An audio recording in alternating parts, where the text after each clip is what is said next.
我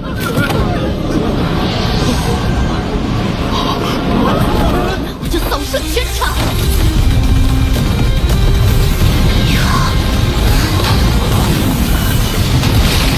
逆连环炮。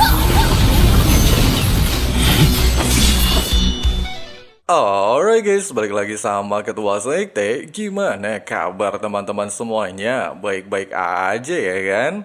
Nah, di video kali ini kita bakalan ngelanjutin lagi pembahasan rekap alur cerita Donghua Souls 2 ya guys ya. Buat teman-teman yang baru gabung atau belum sempat nyimak pembahasan bagian sebelumnya, Abang Frank saranin nonton dulu ya guys ya, supaya teman-teman gak gagal paham ngikutin kelanjutan alur ceritanya. Linknya udah ada di kolom deskripsi. Oke lah guys, nggak usah kelamaan lagi di awal video. Langsung aja simetriskan posisi rebahan. Inilah waktunya kita baku hantam. Di saat Wang Dong'er sedang menjaga King Yu Hao di kamar pavilion Dewa Laut, seluruh anggota Sekte Tang terlihat menunggu dengan cemas di depan kamar. Bahkan Susansi terlihat khawatir apakah Yu Hao bisa bangun tepat waktu. Pasalnya sebentar lagi kompetisi elit akan segera berlangsung. Mendengarkan keluh kesah tersebut, Bei lantas teringat dengan percakapannya bersama Tetua Zhuang dan Elder Suan. Menurut analisanya, cedera di tubuh Yu Hao sangatlah fatal. Meskipun Yu Hao nantinya terbangun, kemungkinan akan menjadi orang lumpuh dan tidak berguna. Sehingga sebagai senior tertua di Sekte Tang, Tetua Zhuang meminta Bei untuk mempersiapkan mentalnya. Singkat cerita, 3 hari berlalu dengan sangat cepat. Dalam periode ini, Huo Yu Hao masihlah tidak sadarkan diri, sehingga membuat Elder Suan terlihat sangat frustasi.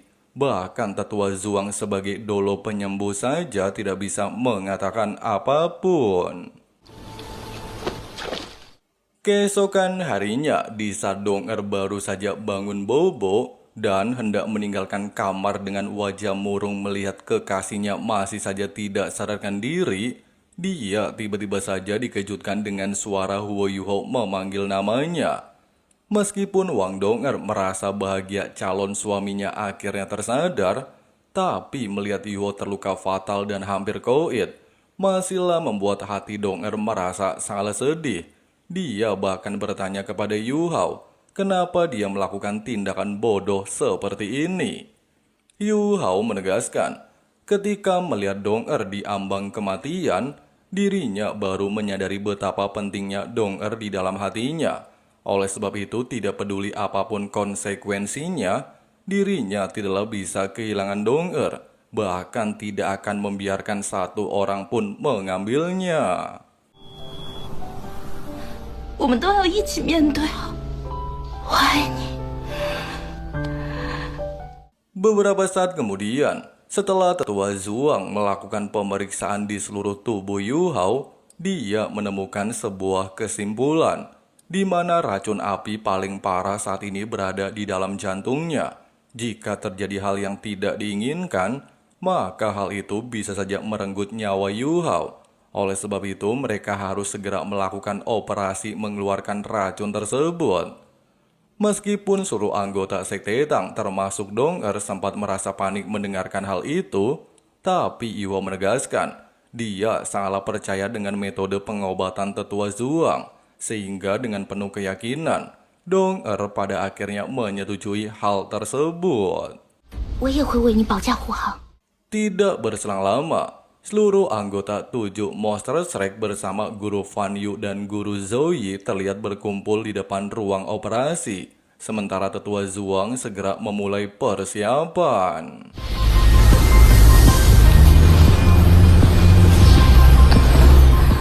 Setelah persiapan dirasa sudah cukup, Huo Yu Hao lantas menggunakan pisau es untuk mencoba menusuk bagian vitalnya dan berusaha menggapai lokasi racun api. Tidak ingin tinggal diam melihat reaksi luar biasa Edun tersebut, Tetua Zhuang lantas menggunakan kombinasi kemampuan ke-6 dan energi dari pohon suci untuk memberikan dukungan kepada King Huo Yu Hao.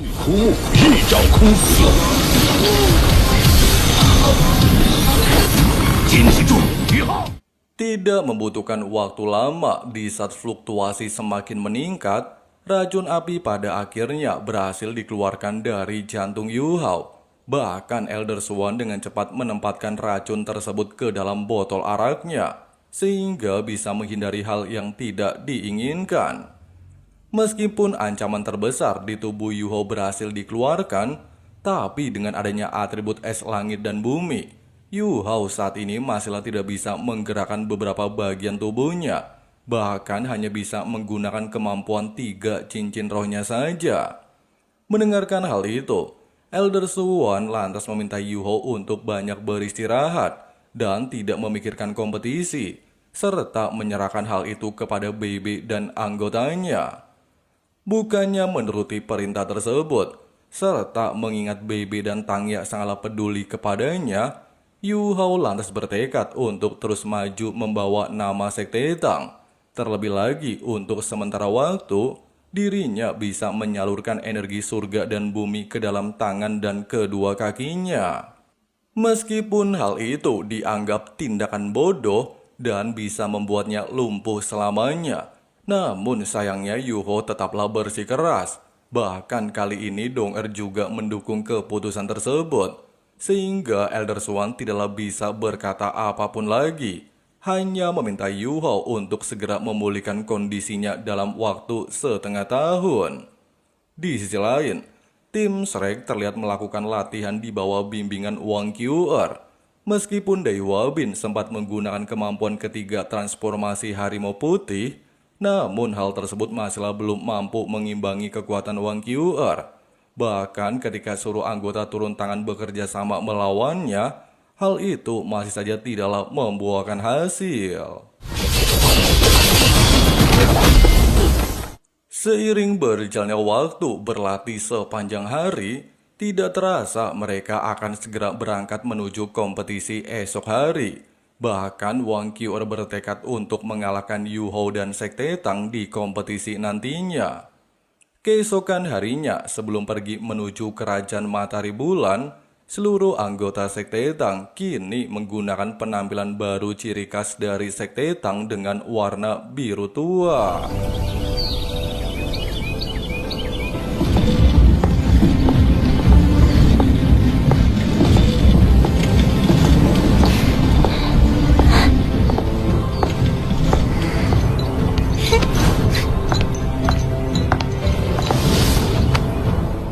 Meskipun di momen ini, Yu Hao merasa grogi dikelilingi oleh seluruh anggota, namun mereka beranggapan Yu Hao merupakan kartu andalan, sehingga sudah sewajarnya mereka menjaganya dengan kondisinya saat ini. Selain Mbak Nana akan ikut menjadi tim cadangan, Ji Juechen juga akan mengawal tim Sekte Tang selama berada di wilayah kerajaan Matahari Bulan. Di sisi lain, tepatnya di wilayah kerajaan Matahari Bulan, Su Tianran terlihat bertanya kepada Juzi bagaimana kondisi Kaisar alias bapaknya. Juzi menegaskan, Kaisar sudah sakaratul maut dan sering jatuh pingsan. Bahkan sejak mereka berhasil mengalahkan pemberontak di wilayah perbatasan, lebih dari separuh pasukan militer kini berada di pihak mereka. Merasa puas dengan hal itu, serta melihat kinerja Juzi sangatlah luar biasa hebat, Su Tianran lantas berjanji akan menjadikannya sebagai bini ketika dia naik tahta. Dengan begitu mereka berdua bisa menguasai seluruh benua Daulo. Mengesampingkan hal itu, dan menyadari kompetisi semakin dekat, Su Tianran meminta Juzi untuk tidak tampil terlalu mencolok. Terlebih lagi, Akademi Shrek pastilah akan segera tiba di wilayah kerajaan Matahari Bulan. Oleh sebab itu untuk saat ini, Su Tianran meminta Juzi memanggil tetua Zhuangli untuk membahas sebuah rencana. Tidak berselang lama, seluruh anggota Sekte Tang pada akhirnya tiba di pusat kota Mingdo. Bahkan melihat teknologi di tempat ini jauh lebih pesat daripada kota Shrek, membuat beberapa anggota benar-benar merasa terkejut.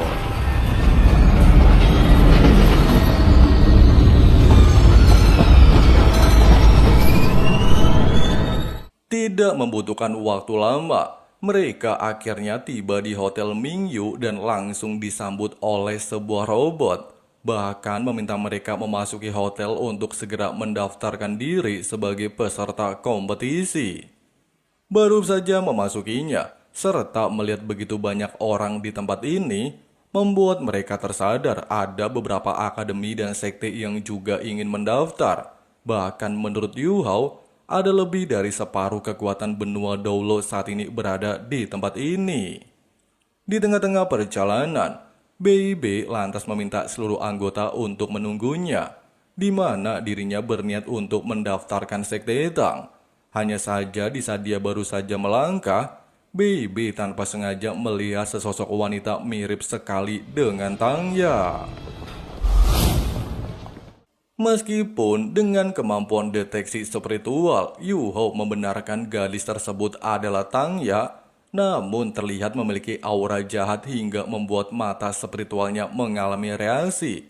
Sementara BIB dengan gila menghampiri sang kekasih yang sudah lama tidak dia temui. Hanya saja Tang Ya tidak merespon dan justru menyerangnya.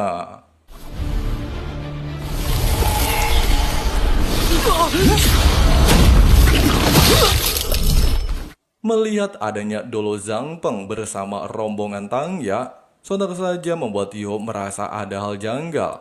Bahkan ketika Susansi mencoba mengobati luka BIB, dia menemukan adanya aura jahat dari kekuatan roh Tang Ya yang sebelumnya digunakan menyerang BIB, sehingga menandakan Tang Ya saat ini bersama anggota Sekte Roh Suci. Mengesampingkan hal itu, Yu Hao lantas meminta Dong untuk membantu mengobati luka BIB, serta segera membawanya ke dalam kamar. Di dalam kamar, Yu Hao meminta BIB untuk santuy aja, di mana Tang Ya tidaklah mungkin berniat menyakitinya. Dia saat ini berada di bawah kendali Sekte Roh Suci. Dikarenakan mereka saat ini telah mengetahui keberadaan Tang Ya, Susansi lantas berjanji akan melakukan yang terbaik untuk menyelamatkannya. Merasa tenang dengan hal itu, BB lantas menyadari suatu hal. Jika Sekte Roh Suci merupakan aliansi Master Roh jahat, tapi berani menunjukkan diri di tempat ini, mereka pastilah memiliki kerjasama dengan Kerajaan Matahari Bulan.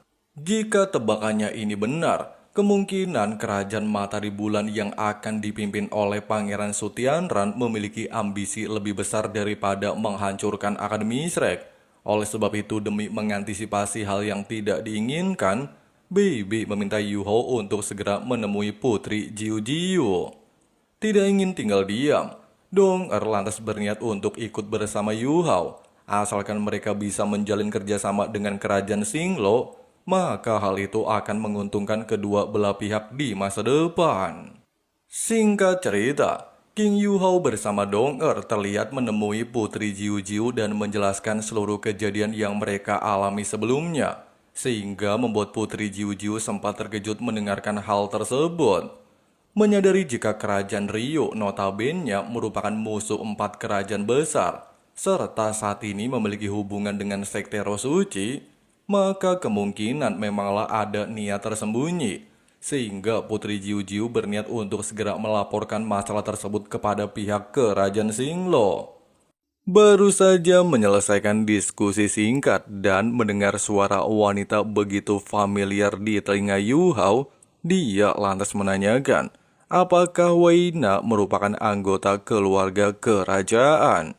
Jiu Jiu menjelaskan, Weina adalah putri Kekaisaran Tianhun. Mendengarkan percakapan ini, Dong justru meminta Putri Jiu Jiu untuk mempersilahkan Weina memasuki ruangan, dengan alasan jika dia ingin melakukan negosiasi tentang senjata. Meski pada awalnya, Weina sangatlah prihatin melihat kondisi calon suaminya Dong namun Yu Hao memintanya tidak membahas hal ini. Pasalnya semua ini cuma luka ringan saja.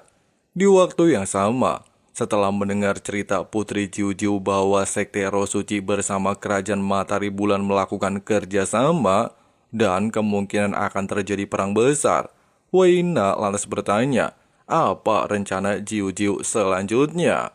Tanpa basa-basi, sang putri mengatakan, dengan adanya penjelasan dari Yu Hao, selain dia bertujuan untuk melaporkan hal ini kepada kaisar kerajaan, Jiu-Jiu sendiri memiliki tujuan membentuk sebuah aliansi, sehingga mereka bisa meminimalisir kondisi perang nantinya.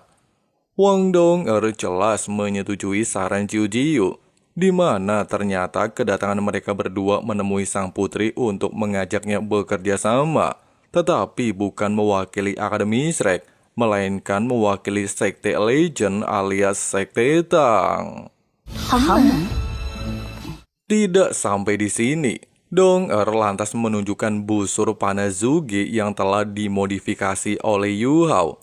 Meski dikatakan alat roh ini cuma di tingkat 4, namun kekuatannya sebanding dengan senjata roh tingkat 6. Dan bagian terpenting dari Panazuge memiliki botol spirit yang dapat mengisi ulang kekuatan roh bagi pengguna senjata tersebut. Yu Hao menambahkan, Panazuge merupakan hadiah kecil dari Sekte Tang dan bisa mereka bawa pulang untuk mereka pelajari. Terlebih lagi, jika sang putri mau bekerja sama dengan Sekte Tang, maka Yu Hao akan selalu menantikan kedatangan mereka berdua. Baru saja meninggalkan ruangan, Yu Hao dibuat terkesima dengan bakat Dong'er. Pasalnya berkat promosi senjata Panazuge, kemungkinan besar Sekte Tang mendapatkan 2 pelanggan baru. Dong'er lantas mengatakan, sejak ruangan bawah tanah dikendalikan penuh oleh Guru Suan, beberapa alat roh tingkat tinggi sudah mulai dia produksi. Dan jika mereka mendapatkan dukungan dari negara Xinglu bersama Tianhun, Dong'er sangat yakin bisa menghambat aksi kerajaan Matahari dan Bulan membuat alat roh. Walaupun Yu Hao membenarkan ucapan Dong'er, serta menyarankan sang kekasih jangan terlalu berpikir keras tentang hal tersebut, tetapi Dong'er meminta Yu Hao untuk santuy aja, di mana Sekte Tang dan Sekte Haotian memiliki hubungan erat, sehingga hal ini sudah menjadi tanggung jawab Dong'er mengembalikan nama baik Sekte Tang di benua Daulo. Terlebih lagi, mereka haruslah fokus dalam kompetisi elit. Pasalnya luka yang dialami BB setidaknya membutuhkan waktu sekitar 10 hari untuk sembuh. Keesokan harinya, sebelum upacara pembukaan dimulai, penyiar televisi terlihat menayangkan kemegahan seluruh kota Matahari dan Bulan yang kini dipadati oleh banyak orang dari seluruh penjuru benua.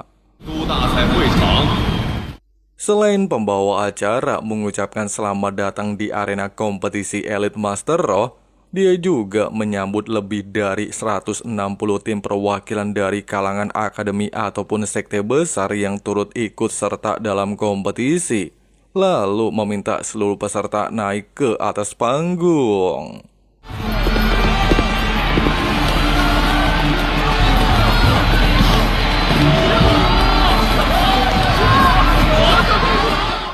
Di tengah-tengah sambutan meriah tersebut, Yu Hao akhirnya bisa tersenyum lepas, di mana berkat kecerdasan Dong'er dalam hal mempromosikan senjata Panazuge, kini dua putri langsung menemui BB untuk menandatangani kontrak kerjasama. Dan sejak itulah, Sekte Tang harus memberikan 10 Panazuge setiap bulan. Oleh sebab itu, BB memberikan tanggung jawab penuh kepada Wang Dong'er. Sementara Yu Hao ditugaskan memimpin seluruh anggota selama proses pemulihannya berlangsung. Di sisi lain, melihat para peserta sudah memasuki arena, pembawa acara lantas menyambut tuan rumah perwakilan Akademi Kekaisaran Matahari Bulan.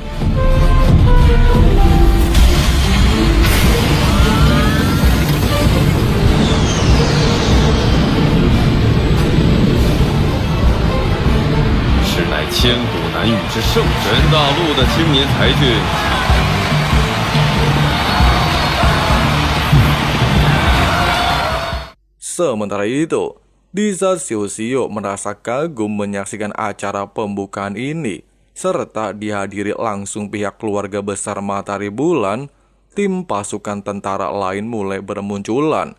di antaranya pasukan Master Alatro Ponik Api, pasukan Master Alatro Naga Kaisar, pasukan Master Alatro Cakar Harimau, dan pasukan Master Alatro Raja Jahat.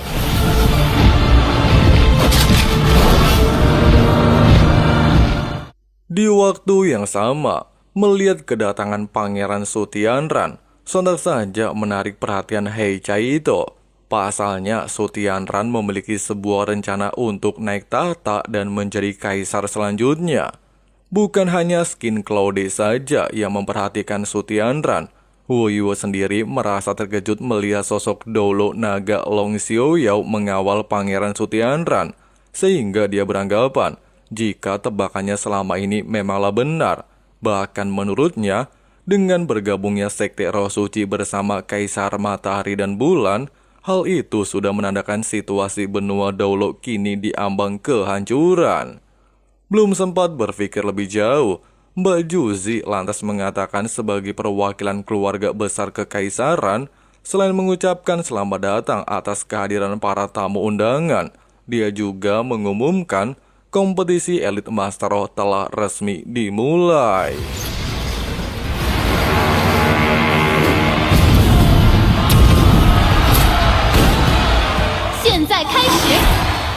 Setelah trompet maut berbunyi dan membentuk sebuah aura lingkaran menunjukkan lambang kebesaran kekaisaran Matahari Bulan, seluruh peserta dibuat terkesima melihat fenomena tersebut.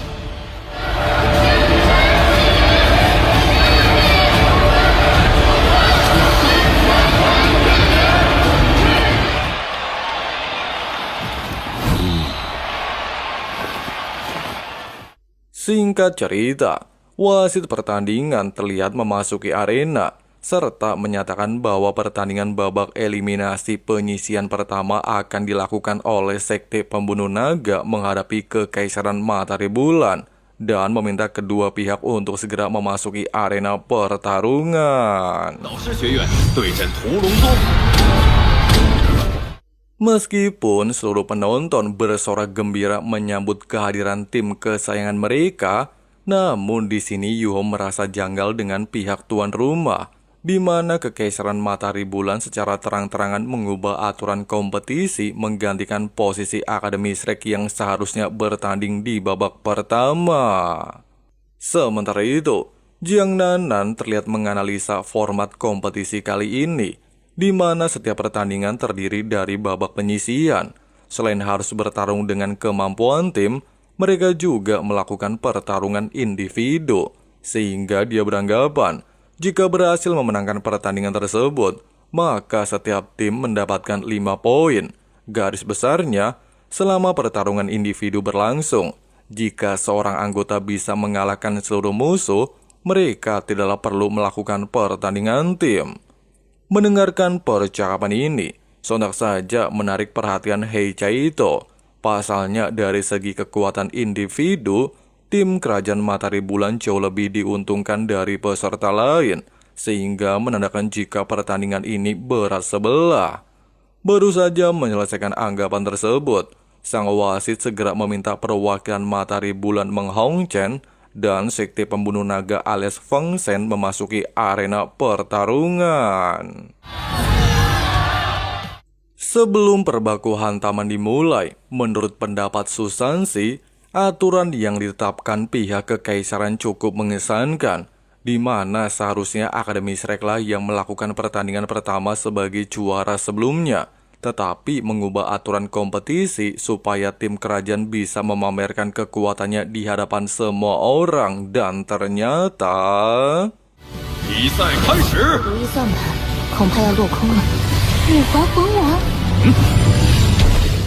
meski pada awalnya Huo Yuho membenarkan ada banyak sekte di benua Daulo melahirkan pemuda berbakat dalam hal kultivasi yang dapat mengimbangi perkembangan era, tetapi sayangnya ucapan ini salah total, di mana Meng Hongchen berhasil memenangkan pertandingan individu dalam waktu singkat. Oleh sebab itu, wasit pertandingan Kita Panggil Aja Udin meminta peserta kedua untuk memasuki arena. Baru saja memulai pertarungan, walaupun anggota Sekte Naga berhasil menahan setiap pergerakan Meng Hongchen, Namun hal ini tidak mampu bertahan lama. Pasalnya kemampuan Meng Hongqian benar-benar mendominasi dan bahkan dengan mudah mengalahkan satu persatu anggota Sekte Naga.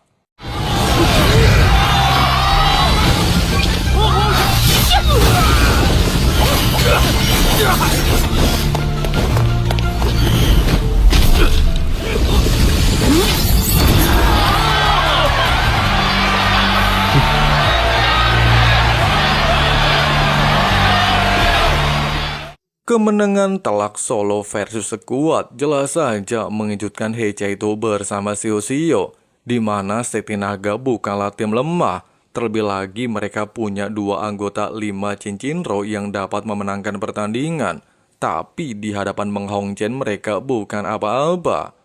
Dong menambahkan, dengan adanya fakta tersebut, serta kekuatan Akademi Matahari Bulan jauh lebih kuat dari 5 tahun lalu, sudah dipastikan mereka bisa saja keluar sebagai juara dalam kompetisi tahun ini. Mendengarkan hal itu, Yu Hao lantas memperingatkan seluruh rekan-rekannya, daripada ngomongin tetangga, lebih baik mereka mencari informasi tentang pihak lain di babak pertama. Singkat cerita, baik Xiao bersama Dong terlihat menjelaskan kepada Yu Hao, setelah Kerajaan Matahari Bulan mengizinkan seluruh sekte berpartisipasi dalam kompetisi, setengah dari tim kuat harus tereliminasi oleh tim sekte. Bahkan Putri Wena bersama Mu Shui berasal dari keluarga Kekaisaran Tianhun justru mewakili sekte Iblis Salju mengikuti babak pertama. Sehingga Dong menyimpulkan, jika tim sekte lebih mendominasi daripada akademi, bahkan kekuatan yang mereka sajikan cukup mengerikan seperti apa yang dilakukan Meng Hongqian. Wang Dong melanjutkan, sejak pertukaran pelajar antara Akademi Shrek dan Akademi Matahari Bulan, dia pernah berlatih dengan Meng Hongqian. Meskipun wanita tersebut adalah seorang master alat roh, tetapi dia juga sangatlah berbakat dalam hal kultivasi. Terlebih lagi selama 3 tahun pertukaran pelajar berlangsung, Dong benar-benar dapat merasakan kultivasi Meng Hongqian meningkat sangat pesat. Bahkan menurut analisa Xiao, kultivasi wanita katak tersebut diperkirakan mencapai level 65 dan tiba-tiba... Meng Hongqian? Tanpa basa-basi, walaupun Meng Hongqian sempat mencari tahu tentang Yu Hao bersama rekan-rekannya tidak mewakili Akademi Shrek, tetapi untungnya saja berkat informasi dari panitia penyelenggara, dia menemukan 7 monster Shrek menjadi perwakilan Sekte Tang dan menegaskan, jika sekte kuno yang berdiri 4000 tahun yang lalu pernah dikalahkan oleh Kerajaan Matahari dan Bulan, serta menanyakan, bukankah sekte itu sudah lama meninggoy? Perkataan barusan jelas saja memancing kemarahan Donger, sehingga dia langsung menantangnya berduel. Untungnya saja di momen ini, Yu Hao dengan cepat menenangkan suasana, kemudian meminta Donger segera meninggalkan ruangan. Sebelum menuruti ucapan Yu Hao, Wang Donger terlihat memperingatkan Meng Hongqian, cepat atau lambat, dirinya akan mengembalikan kejayaan Sekte Tang dan menjungkir balikan Kekaisaran Matahari Bulan. Waduh, serem juga ya guys ya, anak Tangsan ini.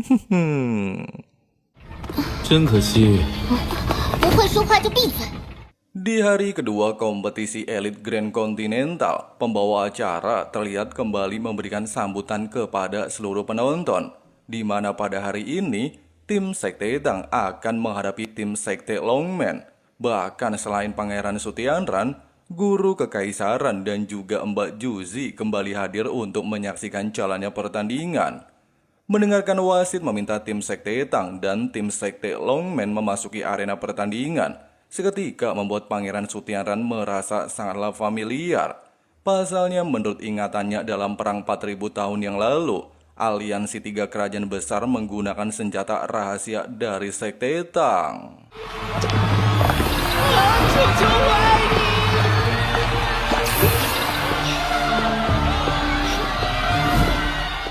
Merasa masih penasaran melihat anggota Sekte Tang, Pangeran Sutianran lantas bertanya kepada Guru Kekaisaran, seberapa banyak dia mengetahui sekte tersebut. Sang guru menjelaskan, sekte Tang didirikan oleh Dewa Tangsan ribuan tahun yang lalu, bahkan menjadi pilar utama saat perang melawan Kekaisaran Wuhun. Hanya saja sejak beberapa ribu tahun terakhir, senjata rahasia sekte Tang mulai tergantikan dengan alat roh dari kerajaan Matahari Bulan. Tepat di saat mereka lagi asyik mengobrol, baik Mbak Juzi dan beberapa penonton terlihat terkejut melihat kemunculan orang lumpuh alias Huo Yuhao. 有意思，残疾人也能传菜？那是个残疾人吧？ Kemunculan King Huo Yuhao menggunakan kursi roda jelas saja menggemparkan seluruh orang. Selain beberapa dari mereka tidak pernah mendengar tentang sekte Tang, mereka juga tidak menyangka sekte tersebut mengirim orang lumpuh. Meskipun anggapan-anggapan barusan menjadi kontroversi, tapi berbeda dengan Xiao Hongchen. Dia justru menjadi semakin penasaran seperti apa kekuatan yang saat ini Yuhao sembunyikan. Tidak berselang lama melihat Wang Dong'er mendorong Yuhao ke atas arena, si botak alias wasit sempat bertanya, apa mereka benar-benar ingin mengirim orang lumpuh sebagai perwakilan pertama? Dengan sangat santuy, Yuhao menegaskan dirinya memanglah akan menjadi perwakilan pertama. Mendengarkan hal itu, salah satu leluhur jiwa anggota sekte Longmen terlihat merasa diremehkan, bahkan langsung maju sebagai perwakilan pertama. Melihat kedua belah pihak sudah berada di posisi masing-masing, serta Dong'er telah meninggalkan arena baku hantam, si botak lantas menyatakan babak pertama individu resmi dimulai. Mendengarkan instruksi barusan, si cewek songong lantas mengambil inisiatif menyerang dengan kekuatan penuh dan mengandalkan raw pelindung naga pink, tapi tiba-tiba saja... Di saat pihak musuh merasa di atas angin dan tim sekte Tang merasa khawatir dengan kondisi Yuhao, sebuah kejadian luar biasa Edun lantas merubah segalanya. Di mana belum sempat serangan si cewek songong mengenai King Huo Yuhao, tubuhnya tiba-tiba saja membeku oleh efek kekuatan Putri Salju, membuat seluruh orang yang sempat meremehkan King Yuhao langsung terdiam membisu. Bahkan dengan pertandingan singkat, Yuhao dinyatakan berhasil memenangkan babak pertama. Di sisi lain, menyadari bahwa gadis kecil di samping Yuhao merupakan kaisar ketiga wilayah ekstrim utara alias Putri Salju, sontak saja mengingatkan Jing Hongchen dengan kejadian penyerangan sekte tubuh sebelumnya. Bahkan dia beranggapan, King Huo Yuhao telah bekerja sama dengan sekte tubuh untuk mencuri embrio Putri Salju.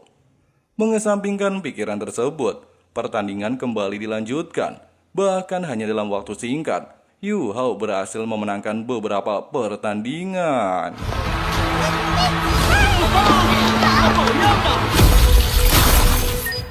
Tidak berselang lama, ketika Jing Hongchen masalah merasa penasaran dengan bentuk tubuh Putri Salju, serta kekuatan yang dilepaskan sangatlah berbeda dengan kekuatan sejatinya, Kapten pemimpin tim Longmen bernama Nan Qiu Qiu pada akhirnya maju sebagai perwakilan keempat. Selain seorang kaisar jiwa yang memiliki roh pelindung naga pink, Nan Qiu Qiu ini juga diketahui putri dari pendiri sekte Longmen. Singkatnya, setelah kedua belah pihak saling memperkenalkan diri, wasit lantas menyatakan baku hantam dimulai. Di awal pertandingan, Nan Qiu Qiu justru secara nekat langsung menargetkan King Huo Yuhao, sehingga memaksa Yuhao menggunakan teknik tulang roh Kaisar Es Bing-er. Meski berhasil menahan setiap serangan Qiu Qiu, namun kejadian aneh terjadi, di mana setiap Qiu Qiu melepaskan serangan, atribut es tanpa batas Yuhao seolah-olah mencair, sehingga menandakan Qiu Qiu ini memiliki kemampuan pemusnahan segala jenis atribut. Analisa King Huo Yuhao barusan lantas dibenarkan oleh Guru Zoe, di mana naga pink memanglah memiliki atribut langka pemusnahan segala atribut. Selama serangan yang dilepaskan mengenai target, maka tidak peduli seberapa kuat atribut tersebut akan langsung dimusnahkan, menjadi salah satu kemampuan langka di benua ini. Meskipun Qiu Qiu diunggulkan memiliki kemampuan langka, Tetapi dia masih terlihat kesulitan menargetkan King Huo Yuhao. Bahkan ketika dia mencoba menggunakan kemampuan cahaya kehancuran, fokusnya langsung terganggu oleh serangan mental King Huo Yuhao. Merasa tidaklah mungkin kalah dari orang lumpuh, Qiu mencoba untuk memprovokasi Yuhao, sehingga Yuhao mencoba bertanya balik apa yang akan dia lakukan jika dirinya bisa mengalahkannya. Sambil pasang wajah kesal dan mencoba kembali menyerang, Qiu menegaskan jika dirinya kalah, maka seluruh anggota sektenya akan bergabung dengan Sekte Tang. Melihat jalannya pertandingan, serta mengetahui Roh Pelindung Nan Qiu memiliki atribut pemusnahan, sontak saja menarik perhatian guru Kekaisaran Matahari Bulan, bahkan berniat menjadikan Nan Qiu sebagai seorang master jahat. Kembali lagi ke atas arena, merasa terpojok oleh serangan Putri Salju, Nan Qiu pada akhirnya melepaskan teknik tipe area serangan cahaya pemusnahan. Melihat Yuhao tidak terkena oleh satupun serangannya, sontak saja membuat Qiu merasa kehermanan. Akan tetapi dia langsung teringat bahwa dirinya telah terpengaruh oleh serangan mental sehingga mengganggu fokusnya.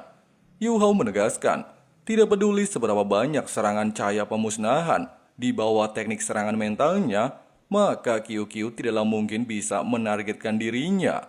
Merasa muak mendengarkan hal itu, Qiu pada akhirnya kembali melepaskan teknik yang sama, hanya saja memiliki lebih banyak serangan daripada sebelumnya.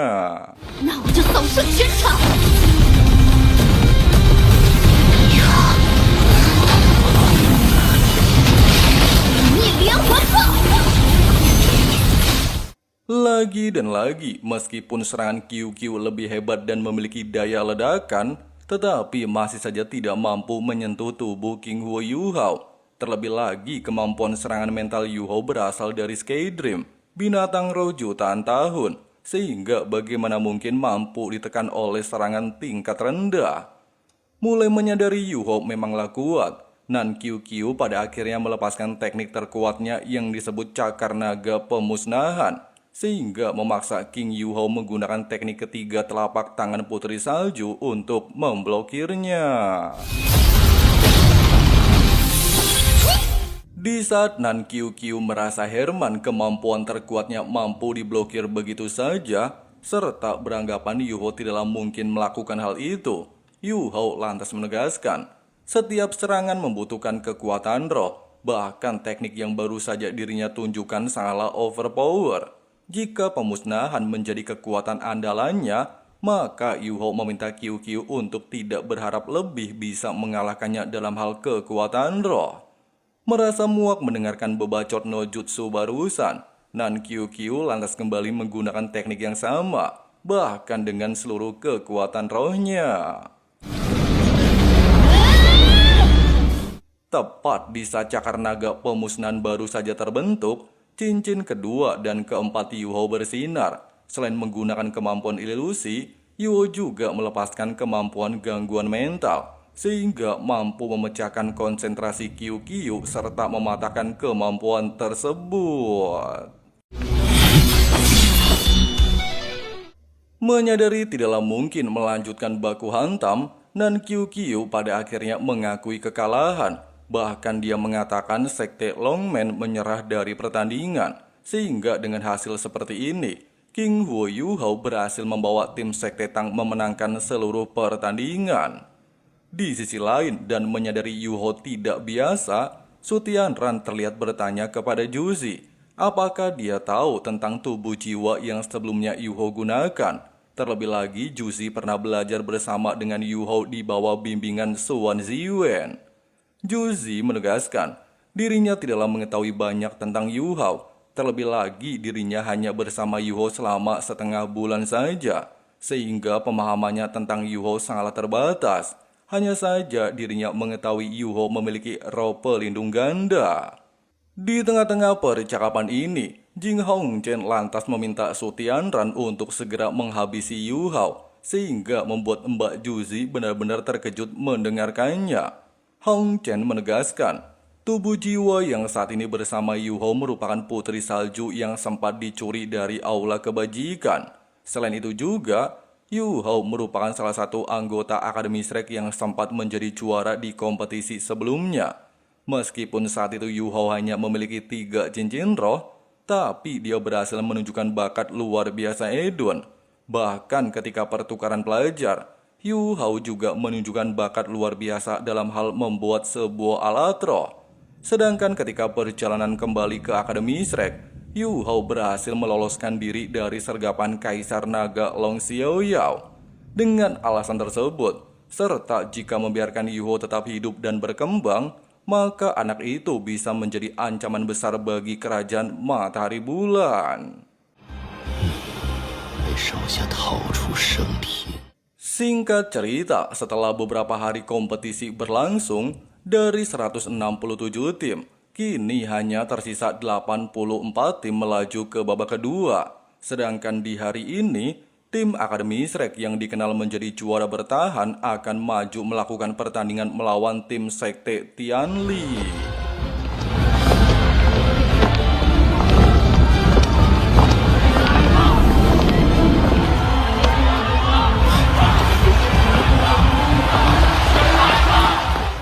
Di saat beberapa penonton beranggapan Sekte Tianli salah lemah, pemimpin tim justru meminta negosiasi kepada pihak Shrek untuk melewati pertandingan individu dan langsung melakukan pertandingan tim. Menyadari kekuatan individu tim Tianli salah lemah, serta mengingat instruksi Guru Zoe mereka memiliki keunggulan dalam segala aspek, pihak tim Shrek pada akhirnya menerima usulan barusan. Sehingga wasit lantas menyatakan kedua tim akan langsung memasuki babak pertarungan tim.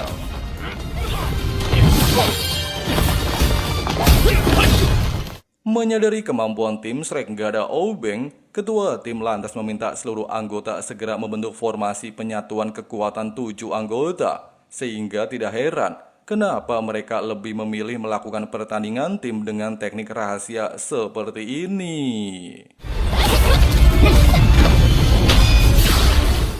Selain memiliki keunggulan bertahan dari segala jenis serangan, seluruh anggota formasi juga mampu menyatukan kekuatan untuk melepaskan serangan, bahkan langsung membombardir seluruh anggota tim Akademi Shrek.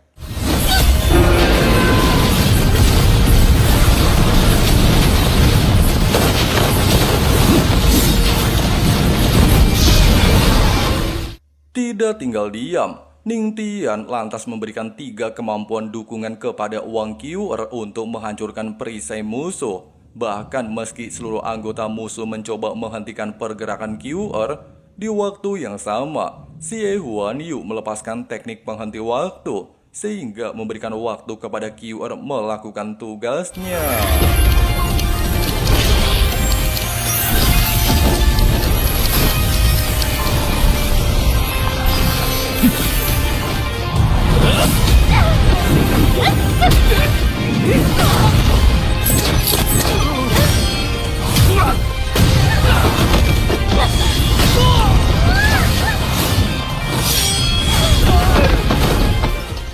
Dengan pertarungan singkat, tim Shrek berhasil memenangkan baku hantam. Bahkan kerjasama mereka jauh lebih hebat dari sebelumnya, membuat seluruh penonton pada akhirnya memberikan dukungan kepada tim Akademi Shrek. Tidak berselang lama, di saat seluruh orang menyambut baik kemenangan tim Shrek, Yu Hao tiba-tiba saja merasakan energi sangat familiar dari arah tim Sekte Roh Suci, di mana orang yang dia rasakan adalah dan tidak lain merupakan Ma Xiaotao.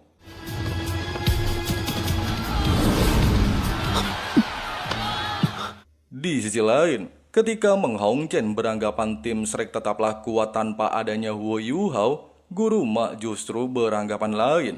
Mereka bukanlah harus khawatir terhadap tim Shrek, melainkan kepada tim Sekte Roh Suci. Pasalnya di pertandingan sebelumnya, Sekte Roh Suci banyak merenggut korban jiwa, sehingga menandakan betapa kejamnya sekte tersebut. Bahkan Guru Ma berharap mereka tidak secepat mungkin bertemu dengan sekte tersebut.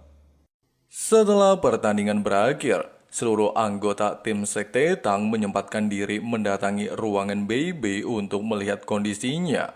Susansi menjelaskan, Yu Hao telah melakukan tugasnya dengan baik. Hanya saja sangat disayangkan Bebe tidak bisa melihat pertandingan secara langsung. Bebe mengatakan dirinya sudah melihat secara live streaming dan mengetahui Yu Hao berhasil mengalahkan tim sekte Tianli seorang diri. Tidak hanya itu, demi memastikan pertandingan selanjutnya, Bebe lantas meminta pendapat kepada Yu Hao. Yu Hao mengatakan, dikarenakan jeda kompetisi terlalu sedikit, serta lawan berikutnya adalah sekte pedang besi, King Yu Hao menyarankan seluruh anggota untuk memanfaatkan hal ini menjaga stamina mereka dan bertanding secara bergantian. Dengan begitu, mereka memiliki waktu lebih untuk beristirahat. 那明天我打头阵。 Keesokan harinya, setelah pihak stasiun televisi menyambut antusias babak ketiga turnamen Kerajaan Matahari Bulan, sang wasit lantas mengumumkan pertandingan ronde ketiga resmi dimulai, di mana Sekte Tang akan berhadapan dengan Sekte Pedang Besi, lalu meminta kedua pihak untuk memasuki arena baku hantam.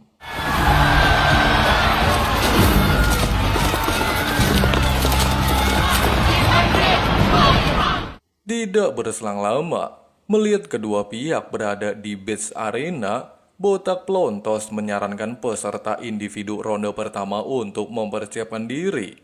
Menyaksikan hal itu, sontak saja menarik perhatian Yu Hao, di mana ternyata Sekte Pedang Besi telah mengetahui strategi mereka dan mengirim seorang wanita cantik untuk menghadapi Susansi sebagai counternya. Sementara itu, setelah Wang Chengxi berasal dari Sekte Pedang Besi dan Susansi anggota Sekte Tang memperkenalkan diri, si wasit lantas menyatakan jika pertandingan kompetisi ronde ketiga resmi dimulai.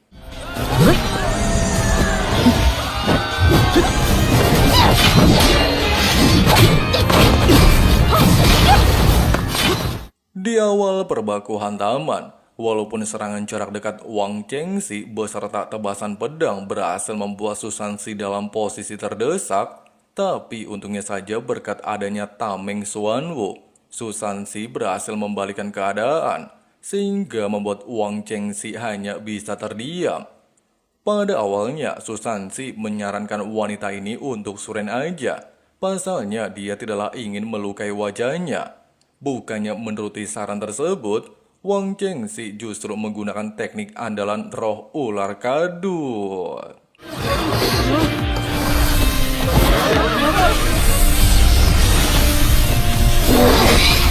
Di hadapan situasi terdesak, bahkan dia sendiri tidaklah ingin ditekan oleh kemampuan tersebut, Susansi dengan pintar mengaktifkan teknik teleportasi Xuanwu untuk bertukar posisi dengan Wang Chengxi dan menegaskan jika dia bukanlah seorang pria yang bisa dikalahkan begitu saja. Mendengar kata-kata provokasi barusan, sontak saja memancing kemarahan Wang Chengxi, sehingga dia secara barbar kembali melepaskan teknik kelima yang disebut tatapan Ratu Medusa, di mana kemampuan ini bisa membuat segala jenis benda berubah menjadi batu.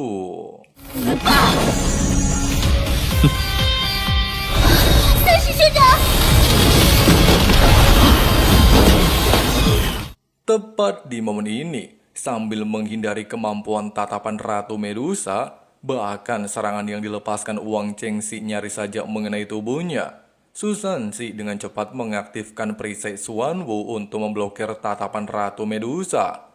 Pasca kejadian barusan, melihat Wang Chengxi terkejut-kejut bukan main, Susansi lantas menjelaskan, perisai Xuanwu adalah kombinasi dari kura-kura dan ular, dan merupakan salah satu perisai tingkat tinggi. Oleh sebab itu, Susansi kembali menantang Chengxi untuk menggunakan teknik selanjutnya.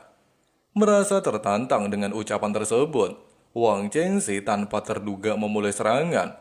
Namun belum sempat melepaskan teknik pamungkas, Susansi mengaktifkan guncangan Xuanwu untuk menekan Chengxi. Pada awalnya, Susansi menyarankan Chengxi untuk suren aja, tapi dikarenakan wanita di hadapannya bersikeras menolak hal tersebut, Susansi pada akhirnya secara paksa menekan teknik guncangan Suanwu hingga membuat Chengxi jatuh pingsan, sehingga dia dinyatakan keluar sebagai pemenang ronde pertama. 下一个，我才是裁判。 Nah, dikarenakan pertandingan ini dimenangkan oleh tim Sekte Tang, Botak Plontos meminta peserta kedua memasuki arena pertandingan. Namun tanpa terduga melihat sekilas pertarungan sebelumnya pemimpin mereka berhasil dikalahkan Sekte Tang, seluruh anggota Pedang Besi justru harus mengakui kekalahan berkat aksi pertunjukan yang dilakukan 7 Monster Strike secara bergantian. Sehingga wasit pertandingan mengumumkan jika babak individu telah berakhir.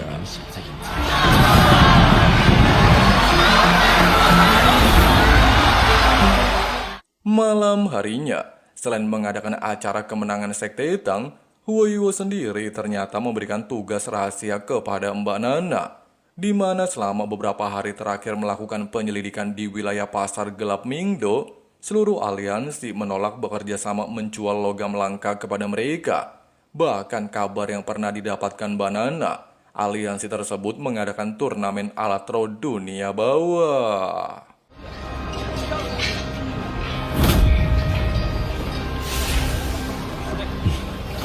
你详细说说。 Nana melanjutkan, turnamen aliansi 3 pasar gelap diikuti oleh aliansi Shisui, aliansi Ping Fan, dan perkumpulan orang kolong merat. Para juara dari masing-masing aliansi akan bertanding di final dan berlangsung malam ini. Mendengar nama aliansi Shisui, sontak saja mengingatkan Huoyuo dengan penjelasan Elder Suan, di mana pendiri aliansi tersebut adalah sahabat Master Muon. Meski 100 tahun yang lalu namanya pernah menggemparkan seluruh benua, namun orang itu telah jatuh menjadi seorang Evil Soul Master alias Master Roh Jahat. Terlebih lagi dengan adanya fakta barusan, King Yuho bertujuan mengikuti turnamen ini dan meminta seluruh rekan-rekannya tetap selalu waspada dalam hal mengambil tindakan.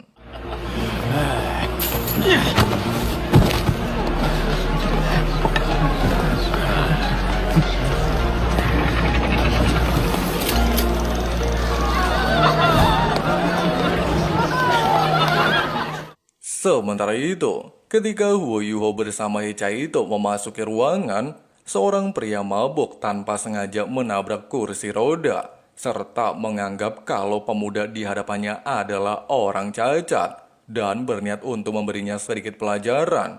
Tapi sayangnya belum sempat melakukan hal itu, King Yuho dengan cepat menggunakan kemampuan serangan mental. Menyadari kemampuan barusan sangatlah luar biasa hebat, pria ini langsung terbirit-birit meninggalkan Yuho bersama Hechaito. Secara bersamaan dengan hal itu, melihat kedatangan tamu tidak dikenal, seorang pengelola hotel King bernama Chen An sekaligus wasit pertandingan terlihat menghampiri King Yuho, serta menanyakan apa yang bisa dia bantu. Selain mengatakan ingin mengikuti turnamen, Yuho bersama Hechaito memperkenalkan identitas mereka bernama Tangxi dan Tangwu. Chen An menjelaskan, babak kualifikasi telah dimulai. Para peserta diharuskan membuat senjata alat roh level 3 dalam waktu yang sudah ditentukan. Namun dikarenakan waktu sudah berjalan cukup lama dan hanya tersisa sekitar 1 jam lagi, Chen An lantas kembali menanyakan, apakah Yuho bersedia mengikuti babak kualifikasi. Yuho menegaskan jika waktu 1 jam sudahlah cukup untuknya. Mendengarkan hal itu, Chen An lantas menyatakan jika pertandingan telah dimulai.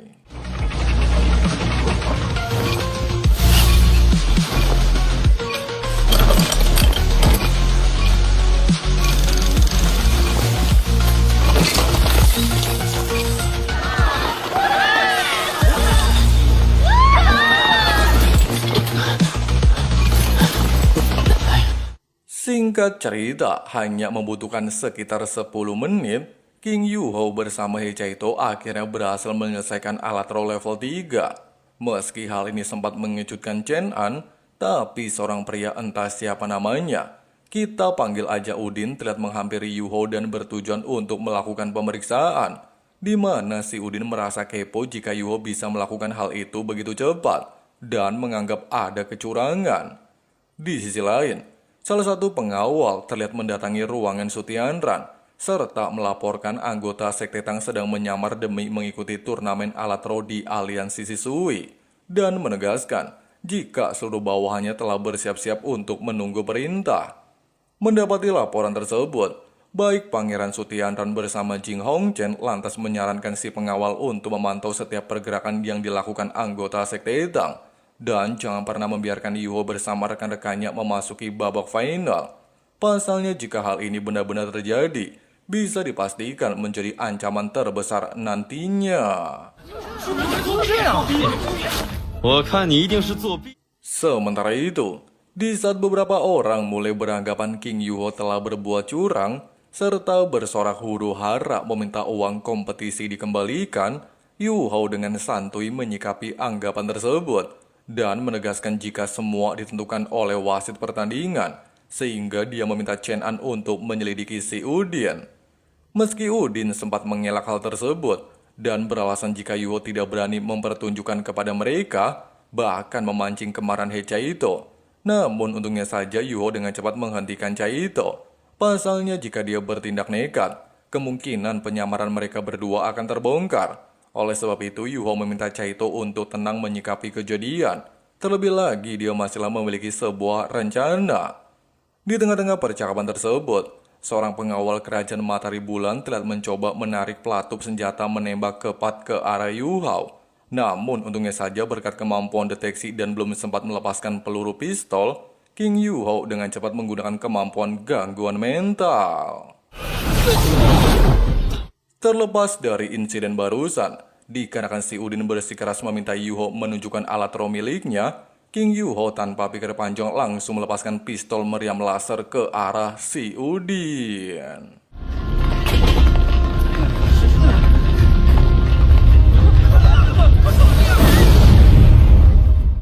Melihat situasi mulai tidak kondusif, Chen An lantas menghampiri Yuho serta meminta penjelasan darinya karena telah membuat onar di arena kualifikasi.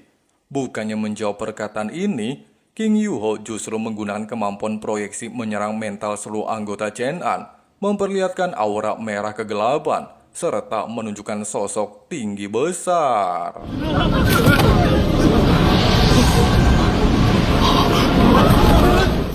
Selain menegaskan Chen An adalah orang yang pintar dalam hal mengambil keputusan, dia juga haruslah mengetahui situasi di atas arena pertandingan. Pasalnya apa yang dilakukan Chen An barusan dianggap terlalu berlebihan, sehingga King Yuho meminta Chen An untuk memeriksa alat roh miliknya. Setelah insiden tersebut, Chen An pada akhirnya mengucapkan permintaan maaf kepada Yuho, di mana ternyata dia sudah lalai atas penilaian yang diberikan untuk Huo Yuho bersama He Chaito dan tidak perlu melakukan pemeriksaan lagi. Yuho menegaskan, tujuannya datang mengikuti turnamen bukanlah untuk membuat kekacauan, melainkan untuk mendapatkan hadiah logam langka dengan bakat kemampuannya. Sebagai permintaan maaf atas kelalaian sebelumnya, sebagai bukti Yuho bersama He Chaito berhasil memenangkan turnamen, Chen An lantas memberikan logam langka.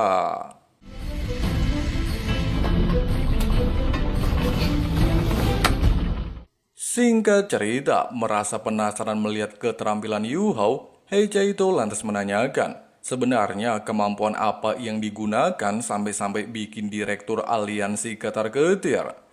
Huo Yuho menjelaskan kekuatan itu disebut proyeksi spiritual, di mana mereka beranggapan jika dirinya memiliki posisi tinggi di Sekte Roh Suci.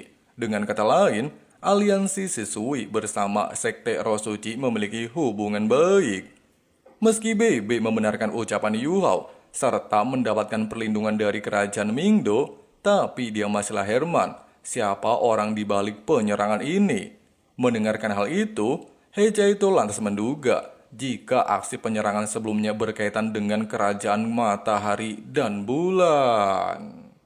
Nah, sepertilah pembahasan alur cerita rekap Donghua Solen 2 di bagian kali ini. Nah, buat teman-teman supaya enggak ketinggalan updatean pembahasan selanjutnya, langsung aja klik subrek dan nyalain juga notifikasinya ya guys ya. Di sini Abang Frank si ketua sekte undur diri mau lanjut ngopi santuy dulu. See you and bye. Bye.